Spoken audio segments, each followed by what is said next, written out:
wisdom and discernment in all our ways, dear Lord, and we just be good stewards of all that you've entrusted to our care, dear Lord. We thank you for this opportunity. We thank you for the sunshine the last few days and just starting to see the farmers get in the field and plant their crop, dear Lord. We just continue to guide and direct us, bless us this day. In Jesus' name, amen.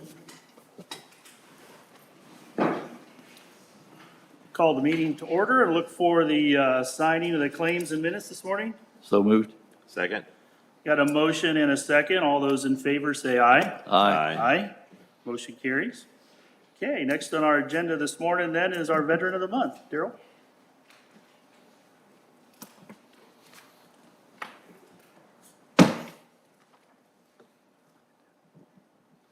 Good morning to all. And I want to follow on with the prayer piece there with the May, the beautiful weather. Yeah. Bringing that in. Where's the sun today? And another piece of that is welcoming who we're going to recognize as our Veteran of the Month for the county. Andrew J. Owens, a resident of Kosciuszko County since the age of 20, was born on May 26, 1977. Boy, when I read that. In Vistol, New York, to Robert Owens and Charlotte Holly. Andy graduated in 1996 from Vistol High School. He enlisted into the United States Marine Corps in June of '96 in Syracuse, New York. His basic training was conducted at Parris Island, South Carolina, followed by advanced military training in Camp Lejeune, North Carolina. I know that very well. He then departed for additional school in Lawton, Oklahoma, later assigned to Mike Battery, 3rd Battalion, 11th Marines in 29 Palms, California, and in Okinawa, Japan. Some of his duties were to perform maintenance on the M198 howitzer. Yeah, pretty loud little toy, but I got it. Prepared ammunition, fired the weapon, recorded fire missions, and set firing coordinates, which is not a easy task, and there's some liabilities if the coordinates are not correct. When he was performing these duties in the field, he also was a battery clerk and an embark NCO for the battery. Not only did he have his real-time piece, but he had additional duties for the battery inside of that. While on active duty, Lance Corporal Andy received awards that included the National Defense Ribbon, Meritorious Unit Citation, and the Overseas Ribbon. He was honorably discharged May of 1999 from the Marine Corps. Serving his country proudly, Andy returned home to Vistol, New York, to work as a security officer until moving to Warsaw. Becoming a father of 3 beautiful children, Andrew Jr., Isaac, and Allison. Andy lives in Winona Lake with his wife, Jennifer. Loves to be outdoors, spend time teaching the youth of Warsaw the game of Tiger football. As the president of the Young Tiger Football and Cheer, let me welcome the Veteran of the Month, Andy Owens.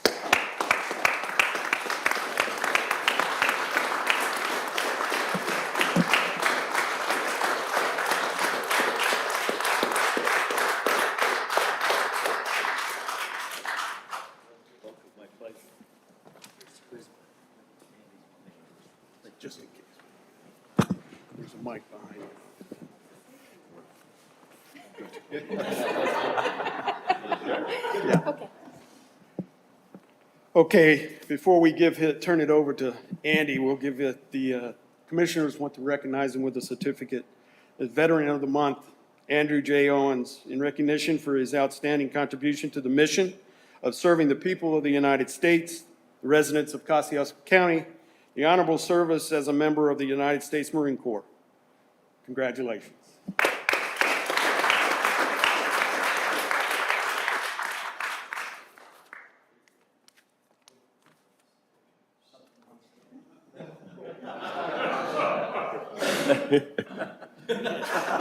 I want to thank everybody for this honor.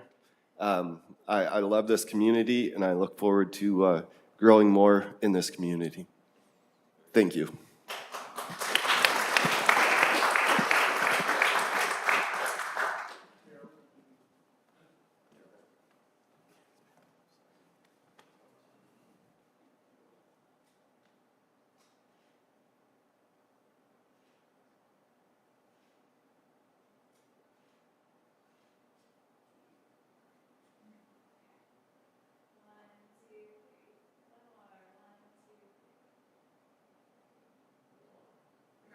Don't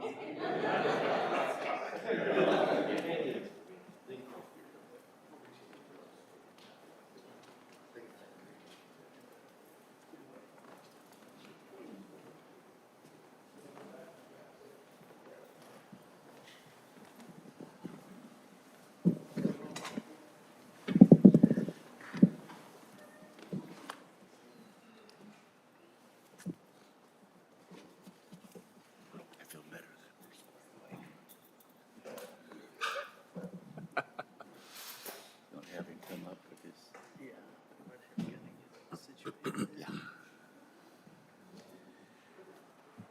Yeah, next on our agenda this morning, we got an Eagle Scout recognition of Zachary Harris. If you'd want to come forward there, bud.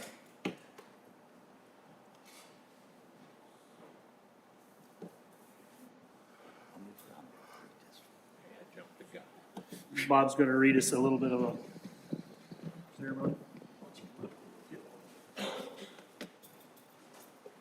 on up here, buddy. How you doing, Zachary? Thank you for being here. Appreciate it. Okay. Congratulations, Zachary. Becoming an Eagle Scout is an outstanding achievement. This honor demonstrates you are a hardworking young man of good character.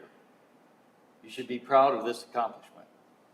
Over the course of your years in scouting, you have learned many qualities that have helped you shape you into a strong leader and a helpful citizen to your community. Our hope for your future as you continue to learn and grow and lead with integrity. The Scout Oath and the Scout Law provide the guidelines you need to become a strong, confident adult. The knowledge and attitudes you develop as a Scout will be with you the rest of your life. Congratulations on obtaining Eagle Scout.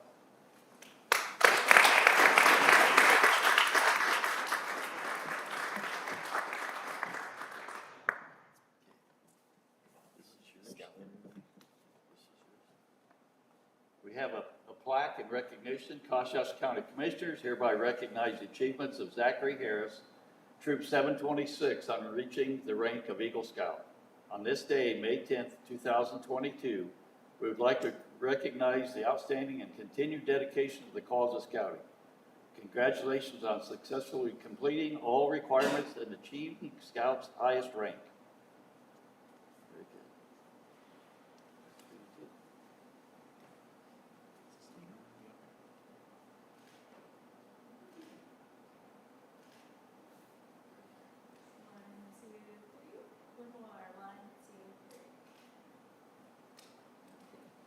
Very good. You think, what you want to say?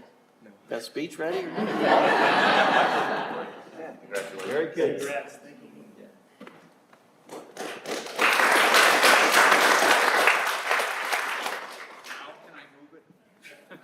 Thanks, Gary. Thanks, Ed. Okay, next on our agenda this morning is Cabs, Matt Bourne, and Chad. Good morning. Good morning. Morning, Chad. Good morning. Morning, Matt. We are here this morning to bring before you our 2023 NDOT grant application as well as our quarterly 5311 CARES Act claim. The claim is for January 1st, 2022 to March 31st, 2022. The claim is 100% operating assistance and represents $154,740 in federal funds. No PTMF or state funds to claim. That's it. Okay. Very good. Thank you. Appreciate all the efforts that Cabs does for our community, providing rides to those that need them. So look for a motion to approve the quarterly report sent to NDOT. So moved. Second. Got a motion and a second. All those in favor signify by saying aye. Aye. Motion carries. Thank you. And now Matt will go over with you the 2023 NDOT grant application. Okay. One of the things on that claim that we submitted last time, Carrie, you stopped by and we did our review. Right. You'd asked for maybe some more stats and information. So we've got a report in there that's got the miles, the hours, the passenger boardings within that Right. quarterly period. Awesome. So, Great. and any questions or more information on that, we can get it to you. So I am here to assist Chad. The claim, he's what, a month in, and the annual claim, or annual grant, application is due, and that can be kind of a beast. Right. And a lot goes into it, especially as we go from these CARES Act funds and the changes and the 100% federal back to State quote and unquote federal. normal, right? So as we present this to you, it does have $340,117 of federal funds. Remember, that's needs matched 50% by the state and the LDI, and so the state portion of that is $135,443, and then that LDI, that locally derived income, consists of local support, county support, some of the other contracts that we have. So the total of just that is about 680,000, but we do still have some CARES Act funding that will run into 2023. So about $46,000 is also going to be used up, obviously, in that first quarter. That will be 100% federal match, and then that will end it, and we'll get back to the 50% match kind of model. So our total operating expenses that we're predicting for 2023 are around $727,000. So we have this monster of a report to give, or application to give to you. We've tried to make it easy in the signature tabs. There's two signature spots for you. So I tried to write attorney on there so you would see those are coming and make it a little bit easy, and then carry the rest are for you. And then we'll be submitting this later this week for approval from NDOT. Thank you. Yeah. So we look for a motion to approve that application for grant. So moved. Second. We got a motion and a second. All those in favor signify by saying aye. Aye. Aye. Motion carries. Thank you. Thanks, guys. Thank you. Thanks, guys. Keep up the good work. Next on our agenda is Shane, Sheriff's Office. Morning, Shane. Morning, Shane. I come before you requesting permission to move forward on two grants that we have. The first one is a cops hiring grant from the U.S. Department of Justice. This is a federal reimbursement grant, and we're requesting an amount of $250,000. This grant allows the Sheriff's Department to seek help to reduce or help with the cost of adding additional new deputies to the Sheriff's Office. We have went to the Wage Committee this year requesting more manpower, so this is a way we might see if we can try to help offset the cost on that. The goal of the COPS hiring program grant is to provide funding directly to law enforcement agencies and to hire additional law enforcement officers to increase the community policing and crime prevention efforts. This grant, if it's awarded, will cover up to 75% of the entry-level salary and benefits for each approved position for the 3-year period of the funding. The county will be requested to help cover a minimum of 25% of the cost of the new officers. The maximum amount per officer is allowed is $125,000 over a 3-year period, and then the county would have to cover the 4th year for that officer. That's the first request I have for you. Okay. Okay. Do you want me to do both of them, or you want one individually? Do them individually. Let's, I'll make a motion, we accept your request for application. Second. Got a motion and a second. All those in favor signify by saying aye. Aye. Aye. Motion carries. Okay, Hey, next, Shane. thank you. The second one is an KRMC Operation Roundup grant. It's a local grant through the Kaskaskia Community Foundation. We are asking for a reimbursement grant for amount of $4,986. The goal for this grant, why we're requesting it, is we're hoping to purchase 2 dry suits for our dive team and the gear that goes up for the dive team. So this will definitely be a benefit for our members of our dive team to get this new gear for them. Very good. Look for a motion. Make a motion, we approve that. Second. Got a motion and a second. All those say signify by saying aye. Aye. Motion Thank you, carries. Shane. All right, thank you, appreciate it. Appreciate Thanks, that. Shane. Keep up the good work. Okay, next on our agenda is Purdue Extension Office Program Update. Ta-da. Come on up. Good morning. Good morning. Good morning. Looks like a chain of command coming here. This There is you our go. team. This is our team. My Very name good. is Lisa. My name is Lisa Anderson. I'm the Hi, area Lisa. 10. Hi, good morning.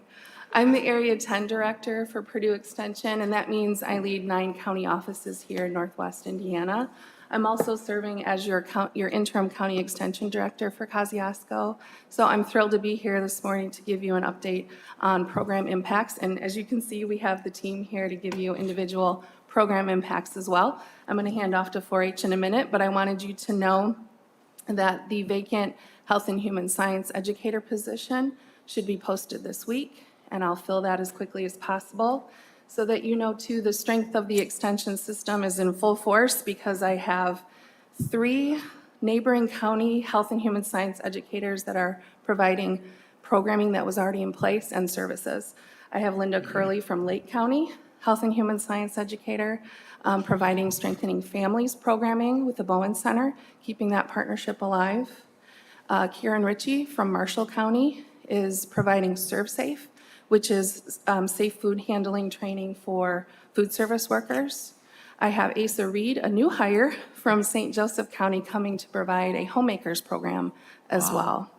And I am working diligently to keep the county wellness program that's so well established and does amazing work in progress as well. So I wanted you to know we are diligently working to keep those programs alive and fill that position. But I'm here to answer any questions that you have about that, but I'm going to hand off to Andrew Farrell, our 4-H educator, to give you an update on 4-H impacts. Okay, Thank you. awesome. Good to see you. Appreciate the update. Thank you. Good morning. Good morning. How are you? Doing well. Good. So I am Andrew Farrell. I'm the 4-H educator for the county. I'm not going to give you a whole lot because I want you to hear from some of the impacts from our youth that are in the program. But at this point right now, we've grown our program. We're going to be finishing the enrollment year at around 550 kids. That's about 39 above where we were at last year. And then mini 4-H, which is the kindergarten through second grade program, is going to be about 29 ahead of where they were last year. We're going to have somewhere around the 135 mark for them. So somewhere between 600 and 700 kids in our 4-H program. But that's not where it stops. Not everybody that I do programming for has to sign up for 4-H. I have been getting out and doing some robotic programming with the Baker Youth Club. We developed a partnership with them. And so I am exposing 80 to 90 kids at Baker Youth Club on their e-learning days to robotics and coding, and they're getting lots of STEM education there. I'm beginning a partnership with Grace College to boost our volunteer base. We have talked about boosting some volunteers, seeing if we can't have communication and contacts with the School of Education to help kind of deliver some of these programs. So those initial talks have begun. And then I am working to host, obviously Warsaw being the orthopedic capital of the world. I've got some programming involved at the Warsaw Public Library where we are going to be hosting a technology fest, kind of like a job fair, if you will, for kids to come in and start to get interest in the robotics world and the STEM education world. And then also this summer, last summer we did it as well. This summer we're doing it again. We've partnered with Goshen Health to help their food lunch program in Wawasee, Syracuse, North Webster area. They're adding some locations in the Warsaw area. And so I've got a few staff that and myself that will be helping give some healthy living education to those kids during their summer lunch programs in those areas.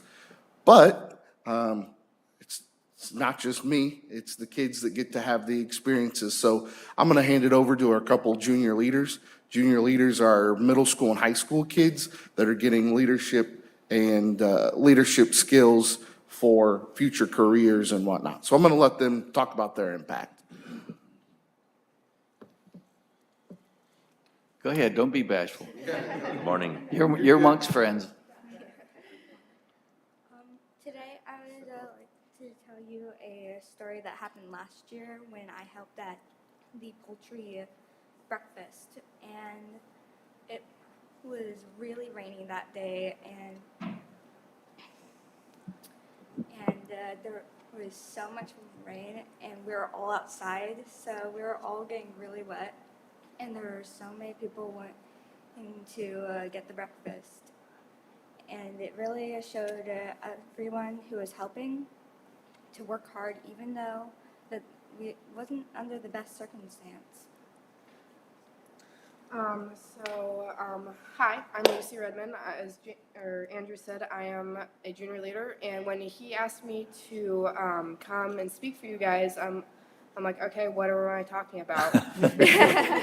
And he was like, okay, so just speak about 4-H experience. And I had to stop and really think about it because I've had so many good experiences with 4-H. Wow. There's 4-H Roundup I went to a few years ago. I got to find old friends from other counties that I'd met in previous years. During that, there's, of course, the 4-H fair where I get to, compete with my friends, with my siblings, and generally build those relationships with each other. And something that, if I wanted to tell one person that has no clue what 4-H is, and to give them a general overview of what 4-H is and what it's taught me is to have grit and be able to say good job to the winner, even though I'm not the winner. Very good. Being able to walk up, give them a handshake, and say good job, you deserved it. Awesome. Thank you. Thank you. That's super. I have a couple of questions, Andrew. I'm sorry, you got someone else? Go ahead. No, I'm good. County fair's coming up. Could you have the dates for that? Yep. 4-H is a big part of the fair. The county fair for me, sir, is basically now until Yeah, sure. but I understand. July 11th through the 16th. Okay. And the other comment was the summer lunch program that you're involved with. I know that's vital for a lot of kids who may not Absolutely. have lunches during the summer. So Yep. kudos to you and your group for getting involved with that. Thank you. Yeah, you're welcome. Okay, now you can talk. All right, hello everyone. I'm Emily Luke. I'm the Assistant Agricultural and Natural Resources Extension Educator here with Purdue Extension. So Kelly Heckerman and I kind of tag team the agricultural education together. But today I just come to highlight some of the things that I've been working on since I've been here. So I just started back in October. So I've been here for about 8 months now, but have definitely gotten my feet wet over the winter, doing different programs. But one of the things that I was able to have the opportunity to do was become a grant logistics coordinator for the Purdue Farm Stress Grant. Great. So this is a grant with Indiana Department of Agriculture and Indiana Rural Health Association. And there's 3 main objectives through this grant that we've been working on. The one is to reduce stigma regarding mental health in rural farming and ranching industries throughout the state of Indiana via targeted group conversations. So we have programming put together where we will go out and teach about the importance of mental health in agricultural and rural communities. The other objective is to expand public promotion of stress reduction and mental health promotion with farmers, farm families, and agribusiness persons. So this would be going out to trade shows and having a booth and then just having resources available. So we were at the Fort Wayne Farm Show back in January and were able to talk about the importance of mental health there. But the big objective that I've been working on is to develop and implement a training to educate 988 call center personnel on the unique challenges and best practices of responding to and supporting rural communities, particularly farm families. So this is that third objective. So 988 is rolling out at the end of July across the United States, and it is actually the new suicide prevention hotline. So this is going to be very similar to 911, where if someone is in a mental health crisis, they will be able to dial 988 and then talk to a mental health professional. But our team was actually tasked to develop a mandatory training for these call center personnel about agricultural communities. So within that training, the call center workers will determine what those demographics are of farmers that might be calling. So when a farmer calls, what are the cues that those call center workers can pick up on to determine that they're on a farm? And then explain to those call center personnel what some of those stressors might be of those farmers and why they might be calling. And then just to provide them some resources to give to those farmers and how to, once they call, what are they going to do next? So provide some resources for them. So this is going to be a 20-minute training module that will be required for all 988 call center personnel across the United States. So we're pretty excited about that. And we're going to be rolling out that training here soon as like a pilot, and then launch it here hopefully at the end of July. So that's been a pretty fun project that I've been able to work on. And then I also have a couple of, just some handouts for you, just to kind of give you a broader scope of more things that we do specifically here within the county. So if you wanted to take a look at it, I'll leave it here, but we have some Master Gardener programs that we do here within the county. So once a month, we do Munch and Learns, which is either around lunchtime or dinner time, and we just do a common gardening topic for people to learn about different gardening things. I have some more Purdue Farm Stress information in there if you would like it. We're doing fruit and vegetable tours around the area, so any farmers that are fruit or vegetable producers, we're giving them the opportunity to go see each other's farm and kind of learn from each other. And then we just have a couple things coming up in the fall.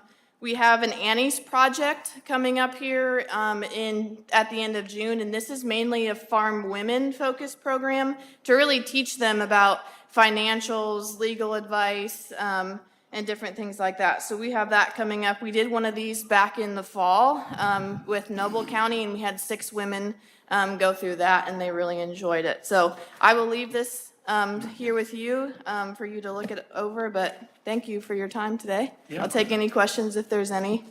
We sure appreciate all the work, the good work you're doing for our county. Appreciate you coming in this morning and give us an update. Thank you. I just you got for all one coming comment in. on Sure. that Munch and Learn thing. I might be interested in that. Sure, yep, Lunch it's and in learn. here, yeah.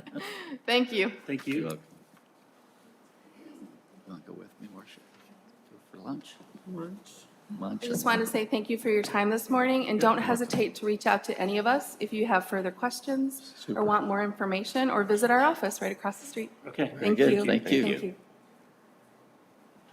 Okay, next on our agenda this morning, is there any office holder, department head, have anything to bring before the commissioners this morning? Ed? Morning. If you'll remember, back about a week ago, I sent out an email to the elected officials that we have a grant opportunity that's going to open up. It hadn't even opened yet. There's been no releases from the state as far as the notice of funding opportunity, or the NOFO. But we're in preparation for that. We know it's going to happen, and we know the target date for getting it submitted is the end of the month. So time frame here, I need to get an approval from you to go forward with this. This grant is the 2022 SHSP, which is the State Homeland Security Program. It must tie to the nexus of terrorism, I believe is the term that they use, which we can accomplish that. Especially when you look at the fact that a lot of this is probably going to go towards cybersecurity. I mean, after the meeting that we had last week with Indiana Office of Technology, I believe it became obvious that some things need to be done, and we need to get it done as quickly as possible. So hopefully this grant will allow us to do that. The maximum amount we can apply for is $150,000, and that's what I have on this proposal for grant is $150,000. We may or may not utilize all of it, but if you don't give me the permission to go for 150, then I'm gonna have to scale back. It's a grant, right? Is it a matching grant or? No, this is a reimbursable grant, which means that for every dollar that we spend, we turn in the claim to the state. We have to pay it, and then we turn in the claim to the state, and they reimburse us. Good. Look for a Need a motion. motion? I make a motion, we accept your request for a $150,000 grant. Second. Got a motion and a second. All those in favor say aye. Aye. Motion Thank carries. you. Thank You're you, welcome, Ed. Ed. Any other department head? If not, go to Ed, County Attorney. We have an ordinance that is for consideration by the commissioners. I'll read it in pertinent part, but I'll give a full copy to the press for them to publish. The ordinance title is Ordinance Establishing the Kosciuszko County Department of Parks and Recreation.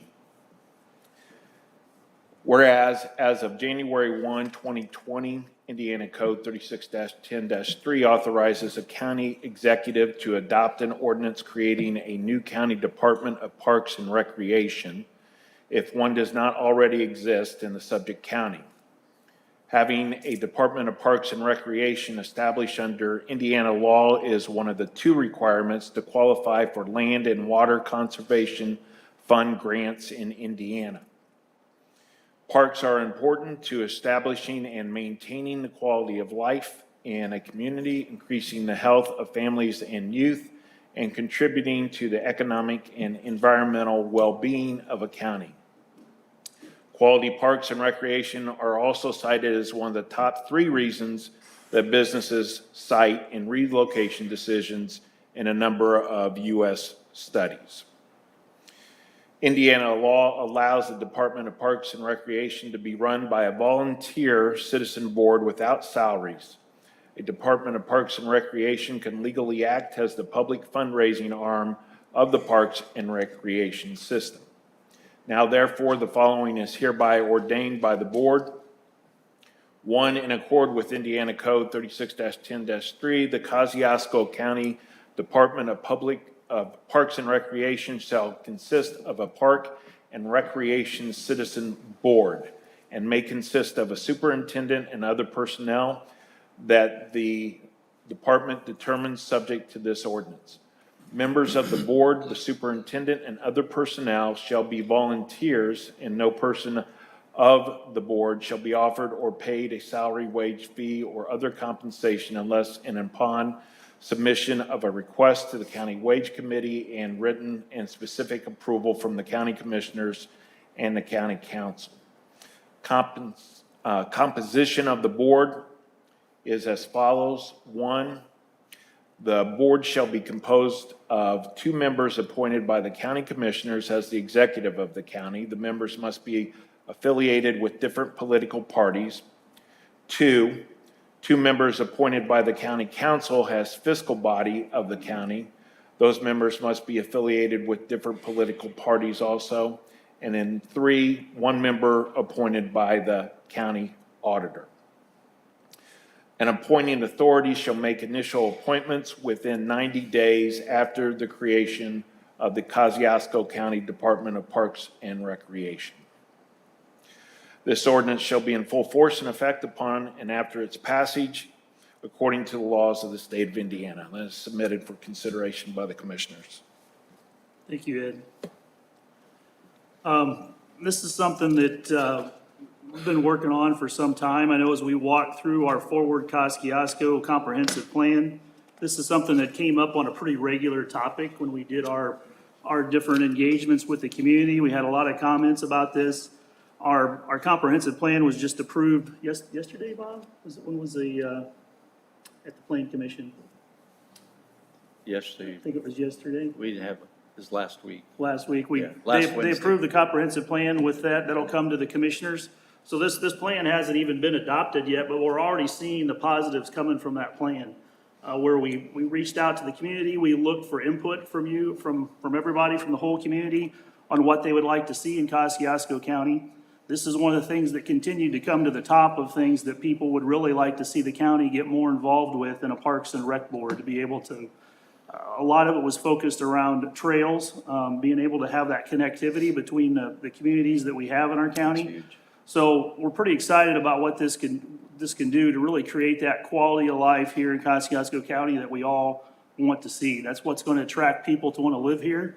I really believe that that's going to be the economic driver of the future of what's going to get jobs are going to follow people instead of people following jobs. People are going to want to live where they want to live. So I really think that this is an important step for Kosciuszko County that we're able to move forward and establish this board. You know, this is something we're going to walk slowly forward. You know, starting with the volunteer board, trying to make sure that you know, it doesn't get out of control. But at the same token, this is really going to open up a lot of grant opportunities for our county that currently we automatically are disqualified for because we don't have a parks board and because we don't have a parks plan. So as we move forward in the next steps, you know, our hope will be able to establish this board and have be moving right into looking how we can establish a parks plan and a trail plan for our county. So really excited about what this, I think, can do for our county. So comments, gentlemen? I don't really have any. I appreciate all the work you've put into this. I like the fact that it's volunteer, and it does open the door to a lot of grants. And I know that the trails especially seem to be a really hot button for everybody. I echo your sentiments. Talking with people from Syracuse to Silver Lake, a lot of questions come along with this. You know, who's going to be on the board, who's going to do the appointing, all that sort of thing is addressed in this. So there's very few questions with but the questions that are being asked of me is what do we do with our local parks? Because most towns have a local park, some of them have two. Is it going to take in Warsaw City parks? Is it going to be countywide or just outside the city of Warsaw? I mean, there's a multitude of questions that need to be answered, and I think we can do that, but we have to get this done beforehand. So, thank you, Carrie, for all your work on it. That's the case. I look for a motion to approve. Go ahead, I can second that. What's that? I'll second your motion. I'll make the motion. I'll second it. We got a motion and a second. All those in favor, stay by saying aye. Aye. Motion carries.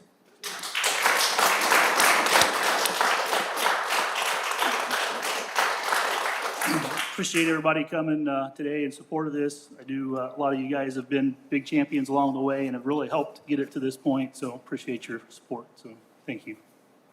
Sounds like Andy Mayberry with Aunt Bee when she ran for public office said, if it's the will of the people. Next on our agenda, Marcia?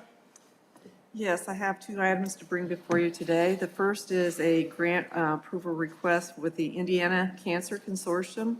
It's for $5,000. What this grant does is to help employers who've established like a health and wellness in the workplace as a primary setting to focus on primary prevention and early detection of cancers and any programs that we might initiate in that process.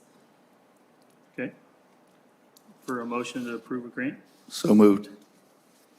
Second. Got a motion and a second. All those in favor approve by saying aye. Aye. Motion carries. Okay, second item, I bring to you quotes. This is to install a capacitor in the Justice Building. We've noticed higher than normal usage and increases in our electrical bill in the Justice Building. So I had a company come in and they monitored our usage over a period of time and found that our demand charges were pretty high. We tracked our invoices for these types of things, and over the past year, we found that we were paying $90,000 in demand charges. So I bring to you two quotes, one from D&D Electric for $66,141, and one from Dilling Group, and it is for $149,480. And what this equipment will do will monitor the usage and bring those down. The ROI on this installation would probably be about 80%, give or take, savings in a year's time. So my recommendation would be to go with D&D Electric. The lead time on these pieces of equipment are about the same for both vendors, so that's like a 90 to 12-week lead time, so. Okay. Marcia, I appreciate your work on this, because I know this is something as utility bills kind of continue to climb with the cost of energy. I mean, we're looking for all ways we can try and save money to the county with an ROI of 80% in 1 year. I mean, that's pretty quick payback on being able to save the county some money over to the long term. So appreciate your efforts. Look for a motion. I make motion we accept the county administrator's request for D&D Electric for $66,141. Second. Got a motion and a second. All those in favor signify by saying aye. Aye. Motion carries. Thank you, that's all I have today. Okay, next on the agenda, Michelle, you got anything this morning? I have nothing today, thank you. Okay. Next on our agenda, Steve, you got anything today? Okay. Any other further business come before the commissioners this morning? If not, we'll see you guys back here on May 24th. Appreciate everybody attending this morning.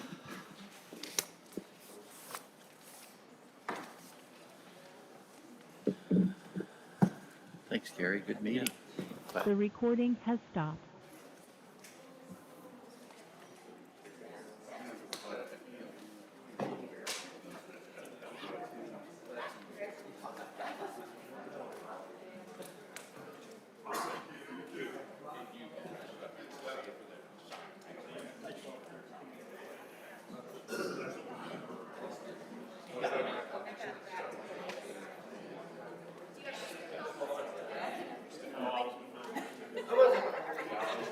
I know, I was pointing it to you for some reason.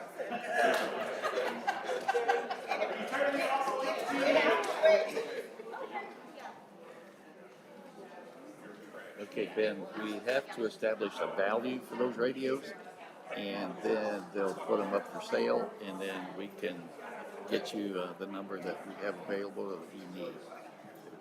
And I'll try to expedite the matter, because I know you need them here in the next couple of weeks, so, thanks, bye.